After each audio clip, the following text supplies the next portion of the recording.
लखनऊ में double murder मामला सामने आया है। जापानी नॉवेल से प्रेरित आरोपी नाबालिग लड़की से 1.5 साल से जापानी नॉवेल ये पढ़ रहे थे। आरोपी लड़की ने पूछताछ में बातें जो है कबूली हैं। जापानी नॉवेल ह्यूमन डिस्क्वालिफिकेशन से प्रेरित थी। इसने खुद ये कबूला है। इस नॉवेल की शुरुआत लेखक ने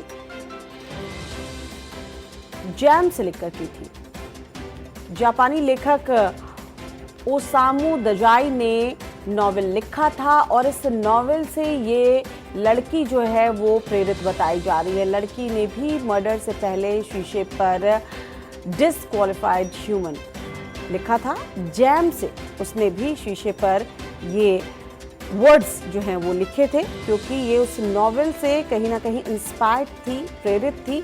और अब धीरे धीरे बातें ये लड़की जो है वो बता रही है कि आखिर अपनी माँ और अपने भाई को मारने के पीछे की वजह क्या रही। डिप्रेशन की शिकार है, ये बात पहले ही सामने आ चुकी है, लेकिन अब जो गुत्थी धीरे धीरे सुलझ रही है, आखिर इसकी मनोदशा क्या रही होगी जब इसने अपनी माँ और अपने भाई की हत्या की। डिस्क्वालिफाइड ह्यूमन, ये जो तस्वीर सामने आ रही थी, इसके पीछे की कहानी क्या है वो उसने बताया है। एक नॉवेल वो पढ़ा करती थी और इस नॉवेल से वो इंस्पायर्ड थी और इस नॉवेल की कहानी भी कुछ ऐसी ही थी, जिसमें शीशे पर कुछ इस तरीके से जैम से लिखा गया था डिस्क्वालिफाइड ह्यूमन। और उसने भी इस घटना को अंजाम देने से पहले कुछ ऐसा ही किया। 1.5 साल से इस नॉवेल को वो पढ़ रही थी। आरोपी लड़की ने पूछताछ में ये बातें जो हैं वो कबूली हैं।